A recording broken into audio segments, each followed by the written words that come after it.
A protocol is like a language spoken by a computer. But before we get into that, think about humans first. One of the ways we communicate is through speech. But we're not just making random sounds. The sounds we make are in a pattern, and this pattern is a language, and there are many different languages. A device on the network also needs to communicate with other devices. But it can't send random ones and zeros. The signals it sends need to be organized in a way that the receiver can understand.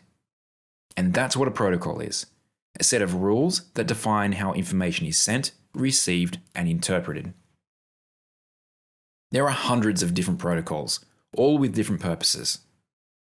For example, you may have noticed that some websites start with HTTP or HTTPS. These are both the Hypertext Transfer Protocol. This is the protocol that web browsers use to download and then display a web page. Quite often, several protocols work together to achieve different parts of a larger task. If you found this explanation useful, please leave a like so others can find it. If you want to learn more, check out the links in the description.